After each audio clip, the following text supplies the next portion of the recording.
ربنا تقبل منا وعافنا واعف عنا وعلى طاعتك وشكرك أعنا.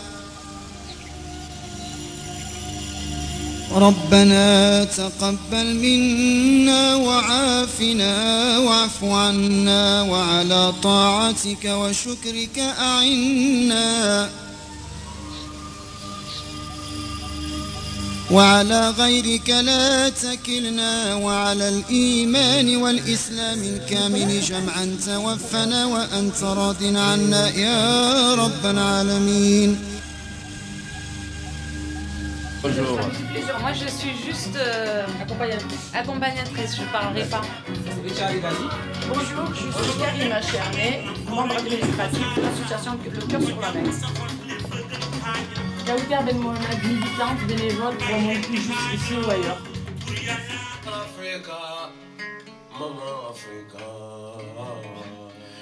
J'ai toujours rêvé de voir tes enfants unis. Oui, j'ai toujours rêvé de voir les enfants de la diaspora épanouis. Mais aujourd'hui, quand je vois maman Africa, je me dis, si le rêve est encore permis. Maman Africa déchirée par l'esclavage. Maman Africa dépouillée par la colonisation. Maman Africa endettée par le FMI et la Banque mondiale. Maman Africa divisée par l'idiotie de ses dictateurs et l'hypocrisie de l'Occident face à ces mots.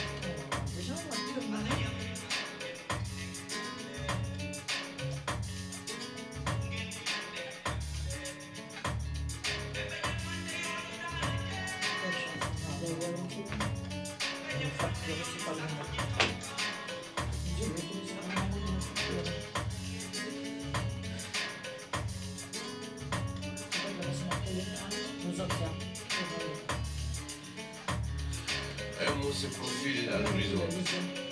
Espoir. Car la conscience internationale africaine a semé ses graines. Dans la souffrance, la frustration et l'humiliation de tes enfants. Marcos Garvey l'avait prédit. Malcolm X en a consacré sa vie. Thomas Sankara contre l'oubli. Génération sacrifiée, génération charnière, l'heure de la rédemption a sonné. Enfant de la diaspora, Maman Africa t'appelle. C'est le souffle de tes ancêtres.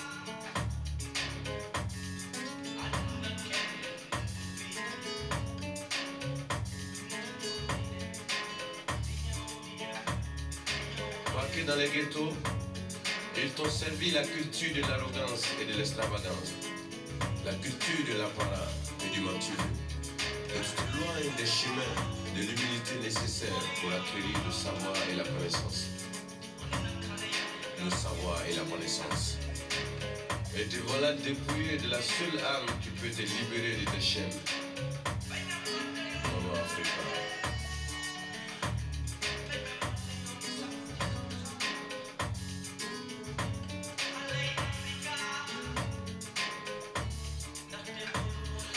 Harlem, Parcelles, Sarcelles, même donne.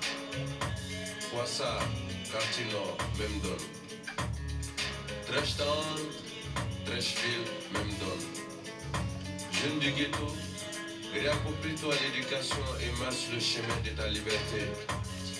Parce que seul toi pourras te libérer de tes chaînes. Bronx, Walls, même combat. Gorée, Tartiré, même combat.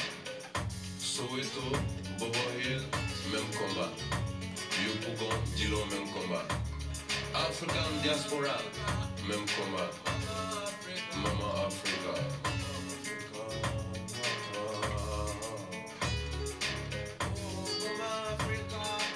Et oui, que chante ma grand-mère, Maman Africa, notre belle Afrique bien-aimée, ce continent berceau de l'humanité, qui vivra verra, mais si le rêve est permis, pourquoi pas, nous avons le droit de rêver. Nous allons saluer bien sûr nos invités qui sont là, et notre ami Babacar à mes côtés, et à l'absence bien sûr de notre ami Richard Mortar et Lamine Yaraté. Nous prenons soin bien sûr, puisqu'il y a des choses qui se passent à Marseille, mérite éventuellement, vous le savez qu'on le dit souvent, le silence tue, l'absence vide. Donc ce qui s'est passé hier, des crimes d'hier, c'est le silence. Aujourd'hui, à jamais, jamais, le silence. Donc essayons de dénoncer des pratiques qui font de l'être en elle-même. Le grand parti de l'animal, c'est l'homme. Alors le mauvais côté de l'animal, c'est l'homme. L'homme est aussi un animal. Donc soyons pour qu'il y ait une justice pour tout le monde. Babacar, bonjour, merci. Encore, je dirais encore un petit pèlerin, un grand pèlerin de Marseille et qui fait énormément beaucoup et bon vivre à Marseille. Et tu le montres, tu le démontres. Et docteur de la finance, bonjour. Bonjour Mamadou. C'est un grand plaisir de t'accueillir. Dur hier, je pense, au forum, que nous n'avons pas eu la chance d'y être. Et je pense qu'on va saluer aussi l'association qui a suivi de près cette génération qui croit au nom, aux lois de la République, mais qui ont insisté, je pense, question-réponse. Es-tu satisfait? Oui, merci beaucoup Mamadou. Comme d'habitude, tu me permettras tout d'abord de rendre grâce à Dieu et de se remercier donc, toute l'équipe de Radio Galère, de saluer également les fidèles auditeurs de la Radio Galère qui, comme toujours, donc, suivent et font vivre et font grandir cette grande émission au service de la diaspora.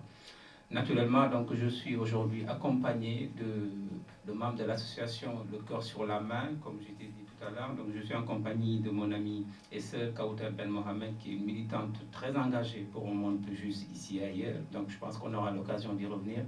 Et de Madame Karima Cherney, qui est membre administratif de l'association Le Cœur sur la Main, qui est une grande association ici à Marseille et qui servent aujourd'hui, ils sont en train de servir 1500 repas tous les soirs pendant le Ramadan. Je pense que donc on aura l'occasion et l'honneur de les écouter.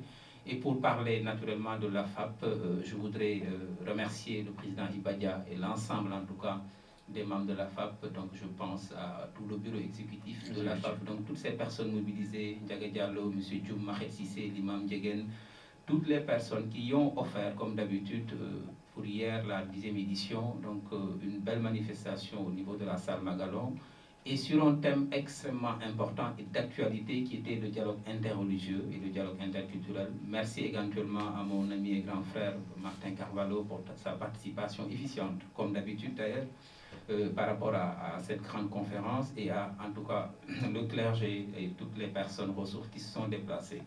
Le dialogue interreligieux est extrêmement important, Mamadou, puisque vous savez, nous sommes dans un monde très différent, où il n'y a pas de sous-culture, il n'y a pas de sous-religion, et nous, ce que le livre nous commande, c'est lakum dinakum waliyadin, respecte ta religion et respecte la religion d'autrui, c'est ce que le livre nous commande. Et donc, pour construire un monde de paix, pour pacifier les cœurs, nous avons besoin en tout cas de respecter la religion de l'autre, et c'est dans le respect de l'autre qu'on peut vivre en harmonie. On peut construire quelque chose. Voilà, et le thème de l'organisation de la FAP d'hier était extrêmement important, si l'on sait aussi ce qui se passe aujourd'hui dans le Moyen-Orient avec ces victimes palestiniennes, ces victimes aussi de l'autre côté, hein, toutes les victimes, une pensée mémorable pour toutes ces victimes-là, puisque le monde a besoin de paix, le monde a besoin de cohésion sociale, de la diversité culturelle. Et je pense que le thème hier de la FAP était extrêmement important. Et merci en tout cas à ces responsables d'association par rapport à ce grand thème d'hier. Je voudrais rendre un vibrant hommage. Et également un très grand hommage au collectif des Rosas aussi, que j'ai rencontré hier, et qui sont aussi très engagés sur les grandes causes. Donc un grand merci aussi à ce collectif-là et à toutes les personnes qui ont été particulièrement mobilisées pour cette journée. Voilà, donc nous allons attaquer sur le fond. Donc nos invités sont là, devoir oblige, ses responsabilités obligent. Je sais qu'ils sont là pour nous parler vraiment de l'action qu'ils mènent. Et donc on va donner la parole Tout à fait. Alors on va commencer par donner la parole à Mme Kauter Ben Mohamed. Et ce que je voudrais aussi dire par rapport à cette grande association que j'ai rencontrée, ils auront l'occasion de nous dire un peu plus sur ce qu'ils font. Mais c'est aussi de rappeler la dimension panafricaine, puisque ce sont nos amis aussi du Maghreb aujourd'hui, que ce soit Kauter Ben Mohamed qui est de la Tunisie ou Karima qui est algérienne. C'est une belle façon de rappeler que l'Afrique c'est du Maghreb au Cap, et bien au-delà, jusqu'aux Comores, donc avec Madagascar, donc entre les deux. Donc c'est dire aussi cette dimension panafricaine que nous poursuivons. Et moi j'ai été particulièrement fier d'avoir découvert cette association qui existe depuis 2 ans et qui, tous les soirs pendant le Ramadan, sert 1500 repas à des gens qui sont démunis. Et ils le font de façon extrêmement gratuite. Je pense que là on va rentrer dans le vif du sujet. Je vais laisser la parole à Kauter, qui pourra éventuellement faire une belle entame et après tout ça. Merci. Merci Babacar, merci Mamadou et merci à tous. Effectivement, Babacar a tout dit et je tiens moi aussi, avant de rentrer dans le vif du sujet, de rendre un hommage à toutes les personnes et à tous les peuples qui sont opprimés de par le monde, et en particulier en ce moment au peuple opprimé et colonisé de Palestine qui est victime de massacres et de réels génocides. Je ne vais pas m'étaler, mais je tiens à rendre hommage à toutes les personnes, structurées ou non, qui œuvrent dans le monde pour la paix et pour libérer tous les peuples opprimés. Et en ce qui concerne notre venue aujourd'hui, effectivement, c'est pour rendre hommage à de belles âmes à Marseille qui s'organisent depuis 2001, mais qui sont structurées depuis 2003 et qui permettent à des personnes, marseillaises ou non, démunies ou non, parce que des fois on est démunis financièrement, mais on peut être démunis de famille et être seul, pour partager un moment de convivialité et rompre le jeûne au-delà de se servir un repas chaud, dans de l'amour et de la bienveillance. Le monde manque de bienveillance, manque d'amour, et d'être avec des gens qui sont si généreux, qui donnent... Il faut savoir que cette association n'est pas financée et qu'elle ne vit que de dons de particuliers. On voulait en revenir justement, combien voilà. Pourquoi vous êtes financier? Tout est don, tout est solidarité, mais au-delà du côté des personnes démunies, ces personnes ne sont pas seules. La maladie du monde, c'est aussi la solitude, et de rompre son jeûne dans une période de partage, de paix interne, est extrêmement important d'être entouré de toutes ces personnes bienveillantes. À quelle année cette association, La Main sur le Cœur, existe? Depuis 2001, si mes souvenirs sont bons, mais ça Karima vous le dira mieux que moi, ils font des actions de solidarité. Depuis 2003, ils sont structurés officiellement, en statut officiel. Et l'action de Marmite du Cœur, depuis quand ça a commencé? Depuis 2003. Et ça prend de plus en plus d'ampleur, et cette année, effectivement, il y a 1500 repas qui sont distribués. Donc vous n'êtes pas subventionné? Pas du tout, pas un centime. Et les hommes politiques n'ont pas complètement cautionné cette action qui est quand même une vraie cause, comme ce restaurant du cœur. Vous savez, les hommes politiques, c'est à chaque fois la même chose pour chaque action, belle ou moins belle. Ils viennent, ils dînent, ils partagent avec nous un repas, ils partagent ce moment de solidarité, ils trouvent ça formidable. Mais de là à financer, pour eux, c'est compliqué. Qu'est-ce que vous attendez donc finalement pour cette communauté qui ont des moyens pour pouvoir vous aider? Qu'attendez-vous cette communauté qui prend en cours déjà cette émission et qui savent désormais on a besoin de plus petit que soi? Vous savez, moi ce que j'attends du monde, au-delà des communautés, c'est que chacun soit solidaire et que chacun fasse sa part.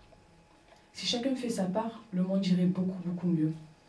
Bien sûr, les politiques ont des devoirs, ont des obligations envers les citoyens, mais quand on voit que 1500 personnes, des milliers de familles, mangent chaque soir des repas équilibrés, bons, chauds, dans la bienveillance et dans l'amour, qu'avec des dons de particuliers, ça je tiens vraiment, il n'y a pas un centime, les locaux sont mis à disposition par une association que je tiens aussi à saluer, c'est l'ACA, l'association culturelle Amazir, si je ne me trompe pas, qui est au marché aux puces et qui nous met à disposition ces locaux du début à la fin du Ramadan, tous les ans, sans nous demander un centime, qui ne nous donne pas d'argent pour les frais, c'est-à-dire l'eau, l'électricité, etc.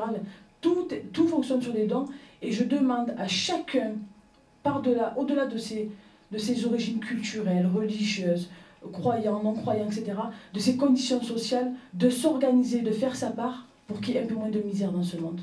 Et quel moment on vous a dit, franchement, Marseille, une grande ville comme cité phocéenne, où le carrefour des civilisations, où vos ancêtres, depuis arrière-grand-père, ont travaillé durement pour ce pays, et Marseille fut la capitale. Et comment ça se fait encore on n'arrive pas à résoudre la situation des Marseillais? Alors là, si je peux me permettre, c'est juste une volonté politique quand même. Effectivement, Marseille est une très très grande ville. Elle est pour moi, à mes yeux, la capitale de la Méditerranée. Elle est la deuxième ville de France qui est l'une des plus grandes puissances du monde. Et elle est juste abandonnée par les collectivités, par les pouvoirs publics et par toutes les collectivités. Parce que ce n'est pas que de la responsabilité de la mairie, de l'État ou du Conseil général de la région. Chacun a ses compétences définies spécifiques. Personne ne veut travailler avec personne et tout le monde se renvoie la balle. Et on en est à Marseille à avoir deux villes. Hier soir, j'ai accompagné une amie après la manifestation qui habite dans les quartiers sud. Baladez-vous dans les quartiers sud et baladez-vous à la Savine ou à Bassens. Et pour ne pas faire de discrimination, baladez-vous à la Joliette où j'habite et à 100 mètres au quartier de, qu'on appelle ça, Camille Pelletan ou de Belzunce. Et vous verrez qu'il y a 2 Marseille, voire 3 Marseille. Et ça, c'est une volonté politique, monsieur. De l'observation. En tout cas, je laisse le soin à Babacar de continuer où on fait une pause musicale, le temps de nous constater, de voir les choses comme elles sont. En tout cas, que Dieu bénisse, que Dieu agrée vos prières, vos jeûnes. Ce que vous faites, c'est des gains qui se multiplient, mais je pense que cette action aussi, elle se fait avant, pendant, après. Bien, l'une des raisons d'ailleurs depuis 2001, 2002, 2003, c'est le démarrage. Cette entreprise associative continue à y exister avec le don de chacun. Donc la présence de tout le monde est vivement souhaitée. Donc merci et salam. On continue. Baba Mal, pour vous rappeler combien la musique nous rapproche aussi les unes les autres.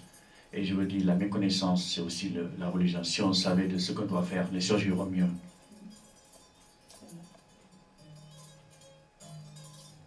Ça part politique, mais c'est... J'ai vu un petit côté, c'est bien. Je sais pas faire de ma gueule. C'est bien, parce que parce que j'ai l'impression que j'ai commencé à faire un truc.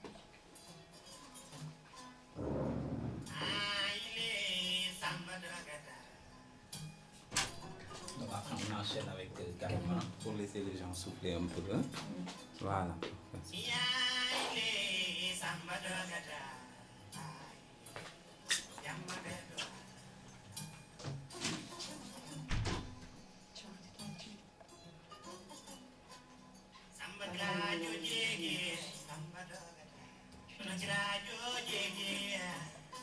Mais bon, comme je me suis arrêtée, de toute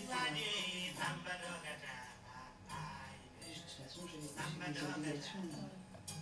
Pour terminer, je vais commencer. Voilà. Je vais essayer de me réorienter différemment. Voilà, j'ai plusieurs pistes, je te raconterai.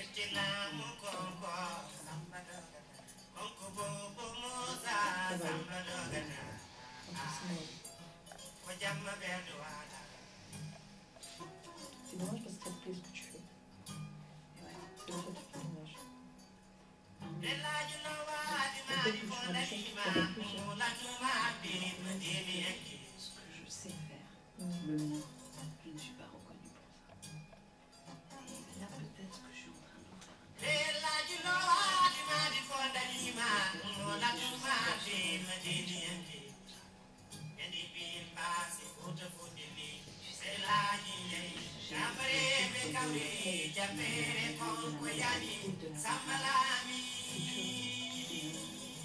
aucune sensibilité et reconnaissance de ce que c'est que la valeur du travail. C'est que du business, c'est mal.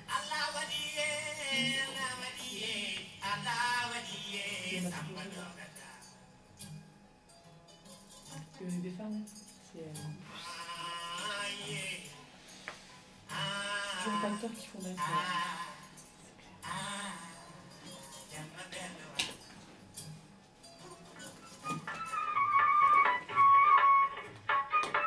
Une voix légendaire, une Kalsoum. Je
c'est comment se fait. Donc, bon, pratiquement, on va voir ça. Et une copine de la musique. C'est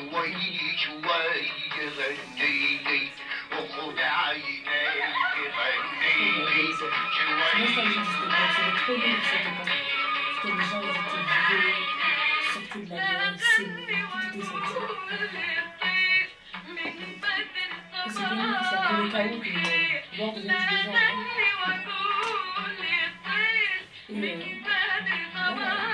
à Marseille, il a pris une photo, et il a dit, voilà, on rencontré des gens, je me marre,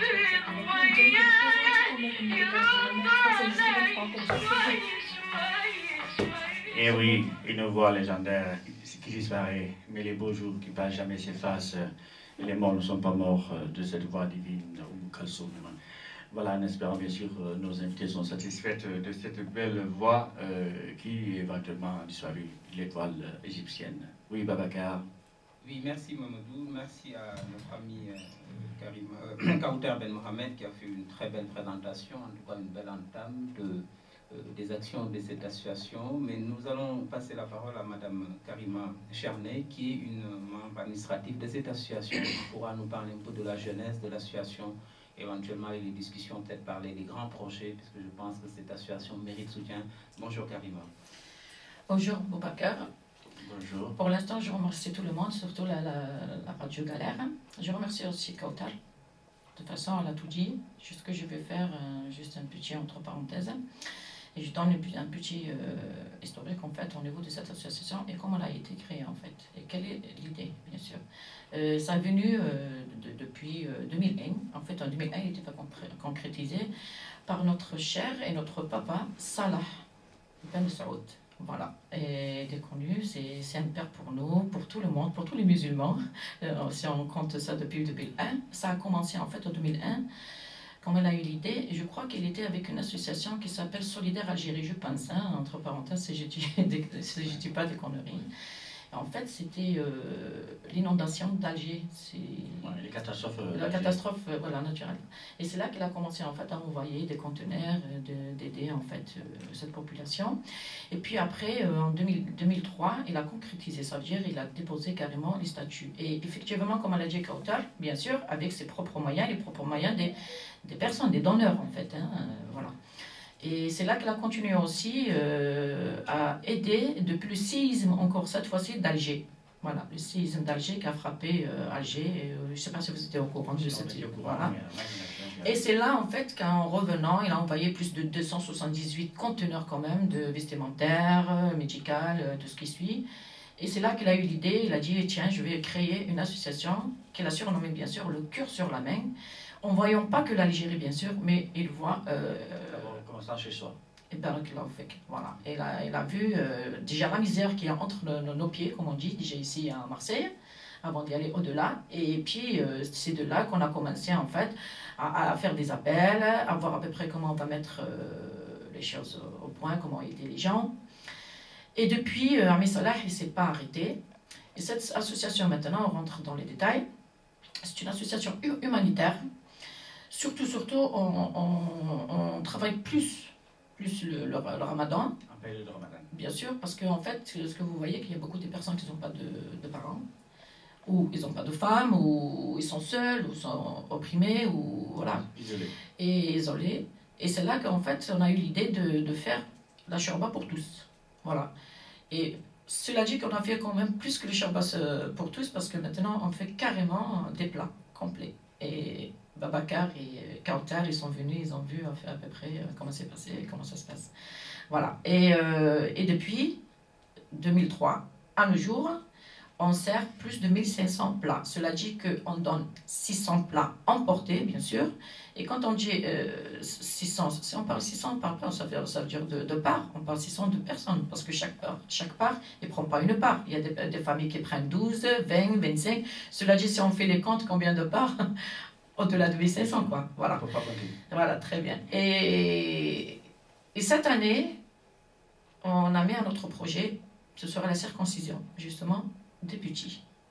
Que justement, le jeudi prochain, la veille de 27e jour, Inch'Allah, c'est la veille de 27e jour de Ramadan, qu'on va fêter, on va faire une grande fête pour tous ces petits qu'ils n'avaient pas eu l'occasion d'être circoncisés, bien sûr, religieusement, comme vous savez comment ça se passe.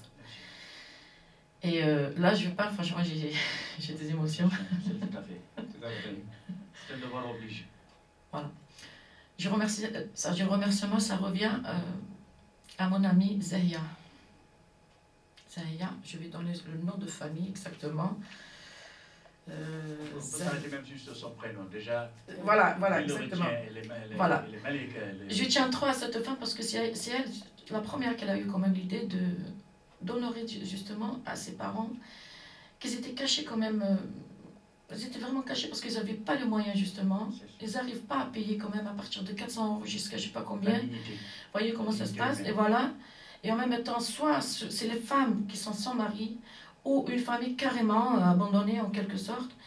On a des petits quand même qui ont jusqu'à 15 ans.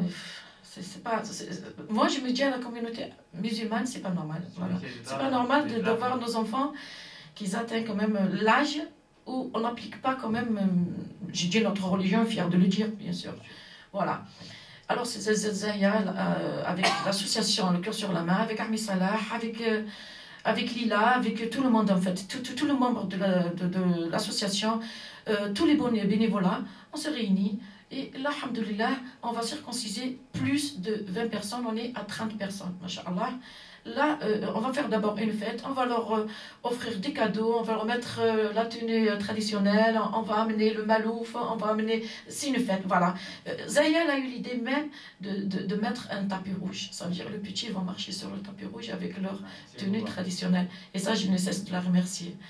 Et Inch'Allah, après, à partir de 24, je crois, de la date, c'est Zahia qui est au courant de tout ça, qu'on commence la circoncision directement dans une clinique, en fait la clinique à La Ciotat, avec les médecins compétents bien sûr. Voilà. C'est une grande demande à Marseille dont nous prêtons l'oreille déjà auprès de la communauté bien sûr. Qui est une grosse demande et c'est tout un problème et drame même familial. Voilà. Les gens mettent combien que ça coûte pour essayer de vraiment trouver quelque chose